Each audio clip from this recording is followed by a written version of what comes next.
Ver Mais de volta, nós seguimos falando sobre enxaqueca com um médico neurologista, a doutora Alneide Oliveira Couto, que continua aqui comigo e já estão cheios de perguntas aqui.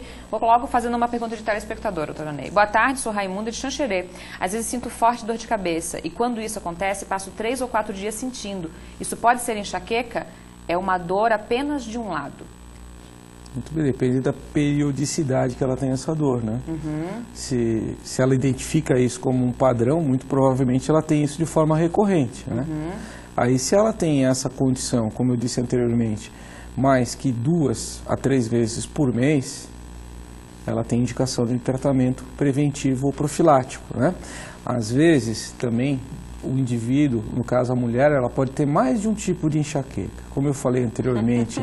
É para complicar mais um pouquinho a vida da mulher.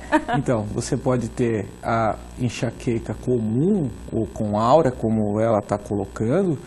Aí você pode ter a tensional, que é aquela condição relacionada à questão de estresse. E na mulher, não podemos deixar de dizer a enxaqueca menstrual ou pré-menstrual, que tem relação com as mudanças hormonais que ocorrem com a mulher, que às vezes ocorre antes da menstruação ou durante a menstruação ou após a menstruação, que também é uma condição passível de tratamento. E uma coisa que eu tinha anotado para perguntar é, não pode se acostumar, né? Não é comum ter dor de cabeça, né? Bom, eu tenho sempre, mas não pode se acostumar, né, doutor? Não, até porque como você viu, falou na reportagem, foi demonstrado, essas condições que envolvem a própria dor de cabeça, ela envolve na prática da gente, na atividade do dia a dia, seja por alterações cognitivas, de memória, irritabilidade, porque você não vive bem com dor, né? Sim. Entende? E sem falar que às vezes essa condição que acontece de dia, você leva para o teu padrão do sono com dor, só que você está dormindo, você não reconhece que está com dor, né? E aí vai piorando tudo, né? Aquele ciclo, né? Normalmente. Vamos para a próxima aqui. Olá, boa tarde, meu nome é Luísa, gostaria de perguntar para a doutora Alneide se enxaqueca tem algo a ver com problemas na visão, porque eu tive uma neurite óptica. E logo depois disso comecei a sofrer dores de cabeça, dores de cabeça bem intensas. Luísa, obrigada pela participação. E aí, doutor? Não, na verdade, assim, depende qual era a neurite óptica, porque você tem a neurite óptica isquêmica, inflamatória, fica um pouco difícil de responder. Normalmente, até as neurite ópticas, de modo geral, elas podem ser isentas de dor, né? Só a perda visual, a alteração visual em si. Eu não consigo avaliar qual era o tipo de neurite óptica dela, poderia ter sido uma neurite óptica isquêmica e poderia, no caso aí, ter uma relação com a dor. Se fosse uma neurite óptica inflamatória, né, como a gente chama, de origem propriamente só da inflamação do nervo óptico, essas neurites às vezes elas cursam sem dor. Mas se ela tem um padrão de dor de cabeça pós uma inflamação do nervo óptico, seria muito conveniente que ela avaliasse isso, né? Alimentação tem a ver também com dor de cabeça? Essa pergunta é muito interessante, porque o paciente que tem enxaqueca, muitas vezes ele chega para o neurologista e pede o que eu posso, o que eu não posso comer. Se eu fosse restringir todos os alimentos que potencialmente poderiam causar enxaqueca, você não vai comer nada. Então, eu tenho uma regra de ouro, que eu até acho legal transmitir para o telespectador, que é o indivíduo que tem enxaqueca com relação à alimentação, ele consegue identificar qual é o alimento que provoca a crise. E eu digo assim, olha, se você se alimentou com determinado alimento e você identificou esse padrão 2 ou 3 vezes consecutivas ou próximas disso, você evita esse alimento, sabe? Eu fiz um tratamento e fui anotando tudo que eu ia comendo para saber, depois a relação. Mas tem algumas características, assim, às vezes bastante atípicas, por exemplo, relacionados aos embutidos, salsicha, linguiça, tem a ver, às vezes não é nem tanto com a linguiça ou a salsicha, é com o fabricante. Sim. É a quantidade de conservante que aquele produto, você entende? Sim. Ele tem mais nitrito. Pode em diversos tipos de alimentos. O nitrito ele é um vasodilatador, é ele que provoca dor de cabeça. É difícil, por exemplo, você ir num restaurante, qual é a marca da tua salsicha, da tua linguiça? Mas você em casa pode fazer isso, né? Você pode identificar, de repente, aquele fabricante que tem uma quantidade de conservante e evitar aquele tipo de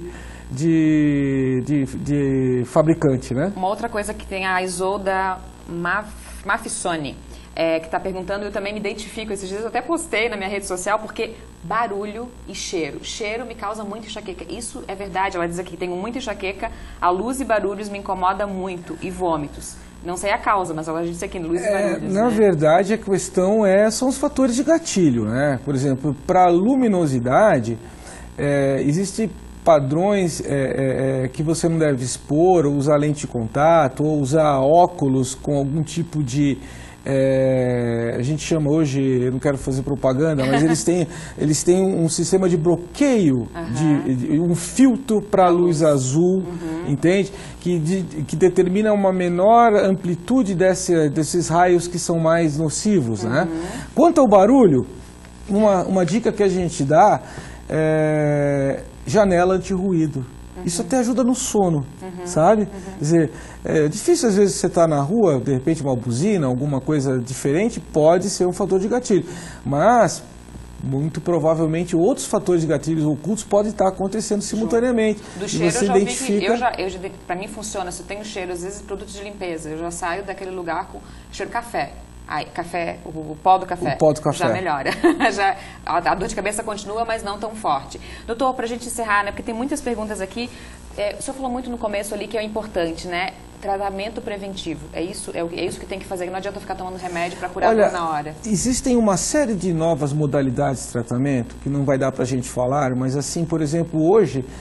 Tem como a gente tratar a enxaqueca através de dispositivos elétricos, existem até estimulador do nervo vago, a gente tem hoje a estimulação magnética transcraniana, a estimulação de corrente contínua, às vezes até a acupuntura é uma ferramenta interessante na mão de um bom profissional. Meditação que a gente comentou aqui também. Meditação, o tal do mindfulness, né? Quer dizer, a gente já havia comentado sobre isso. O pessoal pode procurar isso no YouTube, né? Repete, por favor. Mindfulness, tá?